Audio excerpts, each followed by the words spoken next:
संक्षिप्त महाभारत के शांति पर्व में मित्र बनाने न बनाने योग्य पुरुषों के लक्षण तथा कृतघ्न गौतम की कथा। युधिष्ठिर ने पूछा, पिता में सौम्य स्वभाव के मनुष्य कैसे होते हैं? किनके साथ प्रेम करना उत्तम होता है? भविष्य और वर्तमान में भी कौन से मनुष्य उपकार करने में समर्थ होते हैं? ये सब बताने की कृपा कीजिए। तो भीष्म जी ने कहा, युधिष्ठिर, किन के साथ संधि करनी चाहिए और किन के साथ नहीं, ये बात मैं तुम्हें ठीक ठीक बता रहा हूँ, ध्यान देकर सुनो।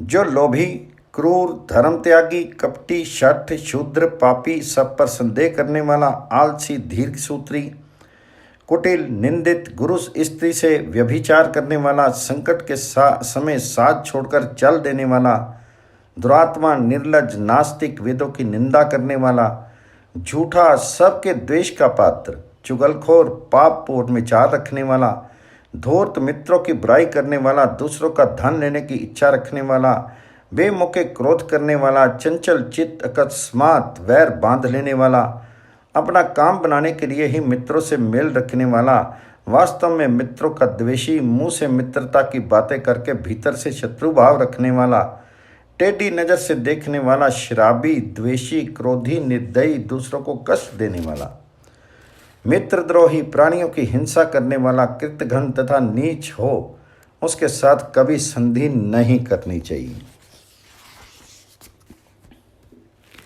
अब संधि करने के योग्य पुरुषों को बता रहा हूं, सुनो।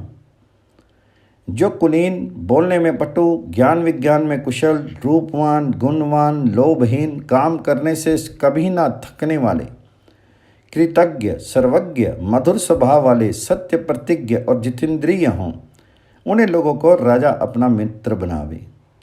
जो अपनी शक्ति के अनुसार कर्तव्य का ठीक ठीक पालन करते और संतुष्ट रहते हैं, जिन्हें बेमुखे क्रोध नहीं आता, जो उदासीन हो जाने पर भी मन से बुराई करना नहीं चाहते, अर्थ के तत्व को समझते हैं और अपने को कष्ट में डालकर भी हितैषी पुरुषों का कार्य सिद्ध करते हैं। जैसे रंगा हुआ ऊनी कपड़ा अपना रंग नहीं छोड़ता, उसी प्रकार जो मित्रों की ओर से विरक्त नहीं होते, जो सबके विश्वास पात्र और धर्मानुरागी हैं, जिनकी दृष्टि में मिट्टी का ढेला और सोना एक से हैं, तथा जो सदा अपने स्वामी का काम बनाने में लगे रहते हैं, ऐसे उत्तम पुरुषों के साथ जो राजा संधि मेल करता है, उसका राज्य उसी तरह बढ़ता है जैसे चंद्रमा की चांदनी। जो सदा शास्त्र का सेधाय करते हैं, क्रोध को काबू में रखते हैं और युद्ध में प्रबल रहते हैं, जिनका उत्तम कुल में जन्म हुआ है, जो शीलवान और उत्तम गुणों से युक्त हैं, वे श्रेष्ठ पुरुष ही मित्र बनाने के योग्य होते हैं। जिन्हें मैंने दोष युक्त बताया है, उनमें से कई तो बहुत ही नीच, कृतघ्न और मित्र की हत्या कर डालने वाले होते हैं। ऐसे दुराचारियों को सदा अपने से दूरी रखना चाहिए, यही सबका मत है। युधिष्ठिर ने पूछा, पिता में आपने जिसे मित्र द्रोही और कृतघ्न कहा है, उसकी पहचान क्या है, ये मुझे बताइए। तो भीष्म जी ने कहा, इस विषय में मैं तुम्हें एक पुराना इतिहास सुनाता हूँ। ये घटना उत्तर दिशा में मलेच्छियों के देश में घटित हुई थी। मध्य देश का एक ब्राह्मण था जिसने वेद बिल्कुल नहीं पढ़ा था। एक दिन वह कोई संपन्न गांव में देखकर उसमें भीख मांगने के लिए गया। उस गांव में एक दस्यु रहता था जो बहुत ही धनी, ब्राह्मण, भक्त, सत्य प्रतिज्ञ और दानी था। ब्राह्मण ने उसके घर पहुंचकर भिक्षा के लिए याचना की। दस्यु ने ब्राह्मण को रहने के लिए एक घर देकर वर्ष भर निर्वाह करने के लिए योग्य अन्न की भिक्षा का प्रबंध कर दिया और नया कोरदार वस्त्र देकर उसकी सेवा में एक नवयुवती दासी भी दे दी, जो उस समय पति से रहित थी। दस्यु से ये सारी चीज़ें पाकर ब्राह्मण मन ही मन बड़ा खुश हुआ और दासी के साथ आनंदपूर्वक रहने लगा। उसका नाम था गौतम। वह भी दस्युओं की ही तरह प्रतिदिन वन में विचरने वाले हंसों का शिकार करने लगा। हिंसा में बड़ा प्रवीण निकला। दया तो उसे छू भी नहीं गई थी। सदा प्राणियों को मारने की ही ताक में लगा रहता था। डाकुओं के संसर्ग में रहकर वह पूरा डाकू बन गया। इस प्रकार दस्युओं के गांव में सुखपूर्वक रहकर पक्षियों का शिकार करते हुए उसके कई महीने बीत गए। तदंतर उस गांव में एक दूसरा ब्राह्मण आया। जो स्वाध्यायपरायण, पितृ विनयी, नियम के अनुकूल भोजन करने वाला ब्राह्मण भक्त, वेद का पारंगत विद्वान तथा ब्रह्मचारी था, वह गौतम के ही गांव का रहने वाला और उसका प्रिय मित्र था। शूद्र का अन्न नहीं खाता था, इसलिए उस दस्युओं से भरे हुए गांव में ब्राह्मण के घर की तलाश करता हुआ वह सब ओर विचर रहा था। घूमते घूमते गौतम के घर पर जा पहुंचा। इतने में ही गौतम भी वहां आ गया। दोनों की एक दूसरे से भेंट हुई। ब्राह्मण ने देखा गौतम के कंधे पर मरे हुए हंस की लाश है और हाथ में धनुष्यबाण है। उसका सारा शरीर खून से रंग गया है। देखने में वह राक्षस सा जान पड़ता है और ब्राह्मणत्व से भ्रष्ट हो चुका है। इस अवस्था में पड़े हुए गौतम को पहचान कर आगंतुक ब्राह्मण को बड़ा संकोच हुआ। उसने उसे धिक्कारते कहा, अरे तुम मोवश ये क्या कर रहा है? ब्राह्मण होकर डाकू जैसे बन गया? जरा अपने पूर्वजों को तो याद कर, उनकी कितनी ख्याति थी, वे कैसे वेदों के पारगामी विद्वान थे, और तू उन्हीं के वंश में पैदा होकर ऐसा कुल कलंक निकला। अब भी तो अपने को पहचान। ब्राह्मणोचित, सत्यशील, शास्त्र ज्ञान, संयम तथा दया आदि सद्गुणों को याद करके अब यहाँ लुटेरों में रहना छोड़ दे। अपने हितैषी सुहृद के इस प्रकार कहने पर गौतम मन ही मन कुछ निश्चय करके आर्त सा होकर बोला, द्विजवर, मैं निर्धन हूं और वेद का एक अक्षर भी नहीं जानता, इसलिए धन कमाने के लिए इधर आया था। आज आपके दर्शन से मेरा जीवन सफल हो गया। अब रात भर यहाँ रहिए, कल सवेरे हम दोनों साथ ही चलेंगे। ब्राह्मण दयालु था। गौतम के अनुरोध से उसके यहाँ ठहर गया, मगर वहाँ की किसी भी वस्तु को उसने हाथ से छुआ तक नहीं। यद्यपि वह भूखा था और भोजन करने के लिए उससे प्रार्थना भी की गई, परंतु किसी तरह वहाँ का अन्न ग्रहण करना उसने स्वीकार नहीं किया। सेरा होने पर जब वह श्रेष्ठ ब्राह्मण उस स्थान से चला गया तो गौतम भी घर से निकलकर समुद्र की ओर चल दिया। जाते जाते वह एक दिव्य वन में पहुंचा जो बड़ा ही रमणीय था। वहाँ के सभी वृक्ष फूलों से भरे हुए थे। अपनी शोभा से वह नंदवन को मात कर रहा था। उस वन में यक्ष और किन्नर विचर रहे थे। चारों ओर पक्षियों का कलरव सुनाई पड़ता था। कहीं मनुष्यों के समान मुख वाले भारुंड बोलते थे तो कहीं समुद्र पर्तों पर होने वाले भुलिंग आदि पक्षी चहचहा रहे थे। इतने ही में उनकी दृष्टि एक अत्यंत शोभायमान बरगद के विशाल वृक्ष पर पड़ी, जो चारों ओर मंडलाकार फैला हुआ था। अपनी बहुत सी सुंदर शाखाओं के कारण वह एक महान छत्र के समान जान पड़ता था। उसकी जड़ चंदन मिश्रित जल से सींची गई थी। उस मनोरम वृक्ष को देखकर गौतम बहुत प्रसन्न हुआ और निकट जाकर उसकी छाया में बैठा। उस समय वहां की पवित्र वायु के स्पर्श से उसे बड़ी शांति मिली और वह सुख का अनुभव करता हुआ वहीं लेट गया। उधर सूर्य भी डूब गया। उस समय एक उत्तम पक्षी ब्रह्मलोक से लौटकर अपने विश्राम स्थल पर आया। वह उस वृक्ष पर ही बसेरा लिया करता था। उसका नाम था नाड़ी झंग। वह बकराज ब्रह्मा जी का प्रिय मित्र कश्यप जी का सुपुत्र था। इस पृथ्वी पर राजधर्मा के नाम से विख्यात था। देव कन्या से उत्पन्न होने के कारण उसके शीर की कांति देवता के समान थी। वह बड़ा विद्वान था और दिव्य तेज से दीप्यमान दिखाई देता था। गौतम को उस समय भूख प्यास ता रही थी, इसलिए उस पक्षी को आया देखकर उसने उसे मार डालने के विचार से ही उसकी ओर दृष्टिपात किया। तब राजधर्मा ने कहा, विप्रवर, ये मेरा घर है, आप यहाँ पधारे, ये मेरे लिए बड़े सौभाग्य की बात है। मैं आपका स्वागत करता हूँ। सूर्य अस्त हो गया है, संध्या का समय। आप मेरे घर में उत्तम अतिथि के रूप में आए हैं, इसलिए मैं शास्त्रीय विधि के अनुसार आज आपकी पूजा करूँगा। रात मेरा आतिथ्य स्वीकार करके कल सवेरे यहाँ से जाइएगा। मैं महर्षि कश्यप का पुत्र हूँ। मेरी माता दक्ष प्रजापति की कन्या है। आप जैसे गुणवान अतिथि का मैं स्वागत करता हूँ। ये कहकर राजधर्मा ने गौतम का विधिवत सत्कार किया। शाल के फूलों का दिव्य आसन बनाकर उसे बैठने को दिया। बड़ी बड़ी मछलियाँ लाकर रख दी। उन्होंने पकाने के लिए आग प्रज्वलित कर दी। ब्राह्मण जब भोजन करके तृप्त हो गया तो वह तपस्वी पक्षी उनकी थकावट दूर करने के लिए अपने पंखों से हवा करने लगा। विश्राम के पश्चात जब वह बैठा तो राजधर्मा ने उससे गोत्र पूछा, किंतु इसके उत्तर में वह कुछ नहीं कहकर सिर्फ इतना ही बता सका कि मैं ब्राह्मण हूँ और मेरा नाम गौतम है। तत्पश्चात राजधर्मा ने उसके लिए पत्तों का बिछौना तैयार किया जो दिव्य पुष्पों से वासित था। उसमें से सुगंध फैल रही थी। उस पर गौतम ने बड़े आराम से शयन किया। जिससे वह उस बिछौने पर बैठा, राजधर्मा ने उससे वहां आने का कारण पूछा। तो गौतम बोला, महाप्राग, मैं दरिद्र हूँ और धन के लिए समुद्र तक जाना चाहता हूँ। राजधर्मा ने प्रसन्न होकर कहा, द्विजवरन, अब आप समुद्र तक जाने की चिंता मत कीजिए, यहीं आपका काम हो जाएगा। यहीं से धन लेकर घर जाइएगा। बृहस्पति जी के मत के अनुसार 4 प्रकार से अर्थ की प्राप्ति होती है। वंश परंपरा से, देव की अनुकूलता से, काम करने से और मित्र की सहायता से। अब मैं आपका मित्र हो गया हूँ। आपके प्रति मेरे हृदय में पूर्ण सौहार्द है। अतः मैं ही ऐसा प्रयत्न करूँगा जिससे आपको अर्थ की प्राप्ति हो जाएगी। तदनंतर जब प्रातःकाल हुआ तो राजधर्मा ने ब्राह्मण के सुख का उपाय सोचकर उससे कहा, सौम्य, आप इस मार्ग से जाइए, आपका कार्य सिद्ध हो जाएगा। यहाँ से 3 योजन की दूरी पर मेरे एक मित्र रहते हैं, उनका नाम है विरूपाक्ष। वे राक्षसों के राजा और महान बली हैं। मेरे कहने से आप उन्हीं के पास चले जाइए, निस्संदेह वे आपकी मनवांछित कामनाएं पूर्ण करेंगे।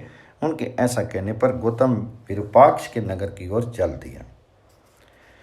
अब उसकी थकावट दूर हो चुकी थी। रास्ते में इच्छानुसार अमृत के समान मीठे फल खाता हुआ वह तेजी के साथ आगे बढ़ना लगा और मेरुवज्र नामक नगर में पहुंच गया। उस नगर के चारों ओर पर्वतों का किला और पर्वतों की ही 4 दीवारी थी। उसका दरवाजा भी एक पर्वत ही था। नगर की रक्षा के लिए सब और शिला की बड़ी बड़ी चट्टानें और मशीनें थी। राक्षस राज को यह सूचना दी गई कि आपके मित्र ने अपने एक प्रिय अतिथि को आपके पास भेजा है। यह समाचार पाकर उसने सेवकों से कहा, गौतम को नगर द्वार से बुलाकर शीघ्र यहाँ ले आओ। आज्ञा पाते ही उनके नौकर गौतम को पुकारते हुए बाज की तरह झपटकर दरवाजे पर आ पहुंचे और बोले, भाई जल्दी चलो, हमारे राजा तुमसे मिलना चाहते हैं। बुलावा सुनते ही गौतम की थकावट दूर हो गई। वह दौड़ पड़ा।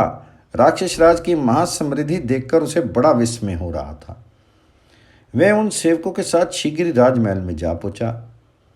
वहां विरूपाक्ष ने उनका विधिवत पूजन किया। तत्पश्चात जब वह एक उत्तम आसन पर विराजमान हुआ तो राक्षस राज ने उनके गोत्र, शाखा और ब्रह्मचर्य अवस्था में किए हुए श्रद्धाएं के विषय में प्रश्न किया, मगर वह गोत्र जाति के सिवा और कुछ नहीं बता सका। तब राक्षस ने पूछा, भद्र, तुम्हारा निवास कहाँ है? तुम्हारी स्त्री किस जाति की है? ये सब ठीक ठीक बताओ, डरो मत। गौतम बोला, मेरा जन्म तो हुआ है मध्य देश में, मगर मैं भीलों के घर में रहता हूँ। मेरी स्त्री भी शूद्र जाति की है और मुझसे पहले दूसरे की पत्नी रह चुकी है। ये बात मैं आपसे सत्य कहता हूँ। ये सुनकर राक्षस राज मन ही मन सोचने लगा, अब किस तरह काम करना चाहिए। ये जन्म से ब्राह्मण और महात्मा राजधर्म का सुहृद है। उन्होंने ही इसे मेरे पास भेजा है, अतः उनका प्रिय कार्य अवश्य करूँगा। आज कार्तिक की पूर्णिमा है। आज के दिन मेरे यहाँ हजारों ब्राह्मण भोजन करेंगे। उनके साथ इसे भी भोजन कराकर धन देना चाहिए। तदनंतर भोजन के समय हजारों विद्वान ब्राह्मण स्नान करके रेशमी वस्त्र धारण किए वहां आ पहुंचे। राक्षस राज की आज्ञा से सेवकों ने जमीन पर कुशाओं के सुंदर आसन बिछा दिए। जब ब्राह्मण उन पर विराजमान हो गए तो राजा विरूपाक्ष ने तिल, कुश और जल लेकर उनका विधिवत पूजन किया। उसमें विश्व देवों, पितरों तथा अग्निदेव की भावना करके उसने सबको चंदन लगाया और फूल की मालाएं पहनाई। उस समय उत्तम रीति से पूजा संपन्न होने पर उन ब्राह्मणों की बड़ी शोभा हुई। इसके बाद उसने हीरे से जड़ी हुई सोने की थालियों में घी से बने हुए मीठे पकवान परोसकर उनके आगे रख दिए। भोजन के पश्चात ब्राह्मणों के समक्ष रत्नों की ढेरी लगाकर विरूपाक्ष ने कहा, द्विजवरों, आप लोग अपनी इच्छा और शक्ति के अनुसार इन रत्नों को उठा लो और जिसमें आपने भोजन किया है उन स्वर्ण में पात्र को भी अपने अपने घर लेते जाइए। राक्षस राज के ऐसा कहने पर ब्राह्मणों ने इच्छा अनुसार उन रत्नों को ले लिया। इस प्रकार उत्तम रत्न और वस्त्र द्वारा सत्कार पाकर सभी ब्राह्मण बहुत प्रसन्न हुए। तदनंतर विरूपाक्ष ने नाना देशों में आए हुए उन ब्राह्मणों से कहा, विप्रवरों, आज दिन भर आप लोगों को राक्षसों से अन्य कोई भय नहीं है। मौज करते हुए अपने अपने अभीष्ट स्थान को चले जाइए, विलंब मत कीजिए। यह सुनकर ब्राह्मण लोग चारों दिशाओं की ओर भाग चले। गौतम भी सोने का बोझ लेकर जल्दी जल्दी चलता हुआ बरगद के वृक्ष के पास आया। वहाँ बड़ी कठिनाई से उस भार को ढो रहा था। वहाँ पहुँचते ही थक कर बैठ गया। भूख से वह और भी क्लांत हो रहा था। राजधर्म पक्षी ने अपने पंखों से हवा करके उसकी थकावट दूर की, फिर पूजन करके उसके लिए भोजन का प्रबंध किया। भोजन और विश्राम कर लेने के बाद गौतम ने सोचा, मैंने लोभ तथा मोह के कारण सन का बड़ा भारी बोझा उठा लिया है। अभी दूर जाना है। रास्ते में खाने के लिए मेरे पास कुछ भी नहीं है। कैसे प्राण धारण करूंगा? यही सोचते हुए उस कृतघ्न ने मन में विचार किया, ये बकों का राजा राजधर्मा मेरे पास ही तो है। क्यों ना इसी को मारकर साथ ले लूं और शीघ्रतापूर्वक यहाँ से चल दूं। भीष्म जी कहते हैं, उस समय वह पक्षी गौतम पर विश्वास करके उनके पास ही सो रहा था।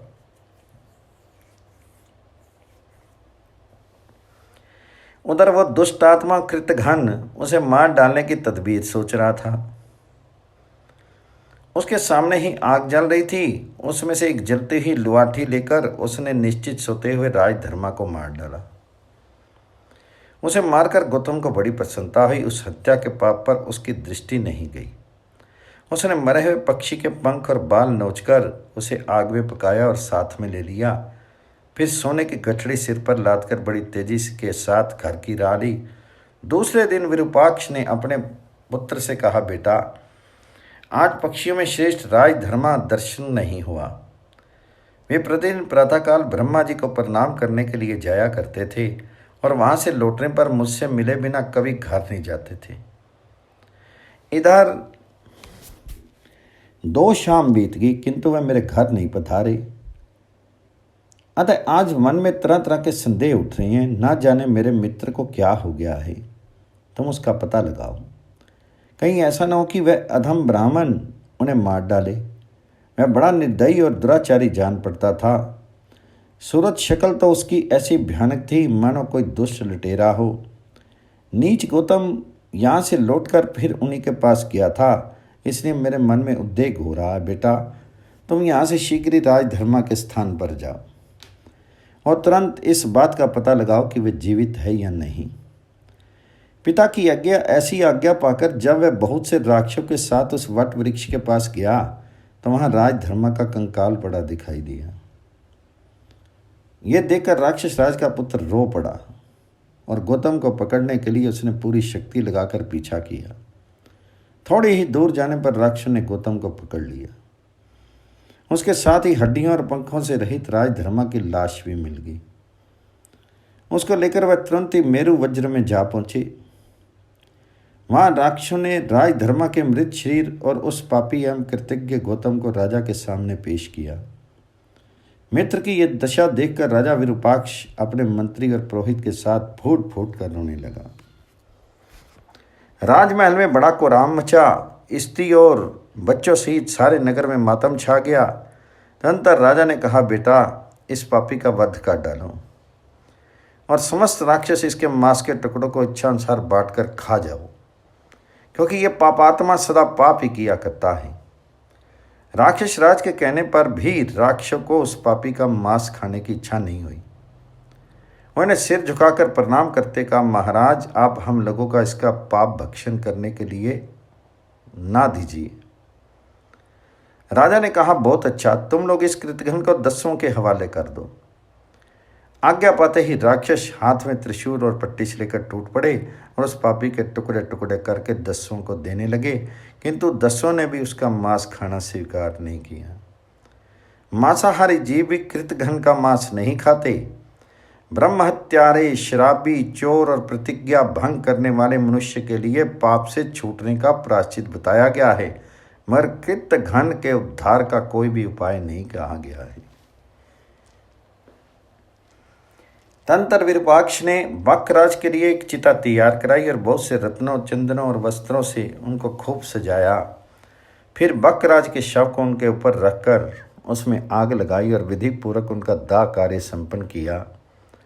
उसी समय दक्ष कन्या सुरभि देवी वहां आई और आसमान में ऊपर खड़ी हो गई। उसके मुख से दूध मिश्रित फैन निकलकर राजधर्मा की चिता पर गिरा और उसके स्पर्श से वह जीवित हो उठा।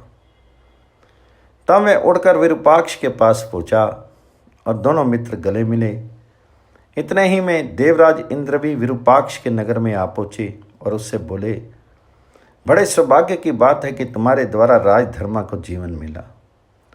इसके बाद राजधर्मा ने इंद्र को प्रणाम करके कहा, श्रीश्वर, यदि आपकी मुझ पर कृपा हो तो मेरे मित्र गौतम को जीवित कर दीजिए।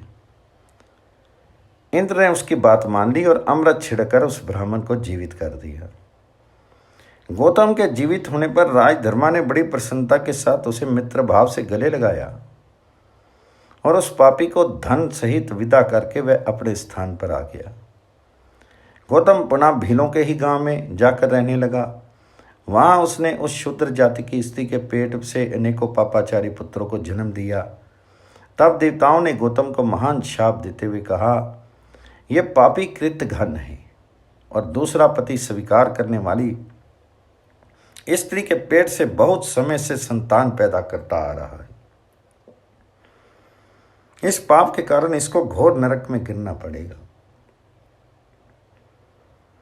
भीष्म जी कहते हैं, भारत बहुत दिन हुए इस कथा को नारद जी ने मुझे सुनाया था और उसी को याद करके आज मैंने तुम्हें सुनाया है। कृतघ्न मनुष्य को यश, स्थान, सुख कैसे नसीब हो सकता है? कृतघ्न पर तो किसी का विश्वास ही नहीं होता। कृतघ्न के उद्धार का कोई उपाय नहीं है।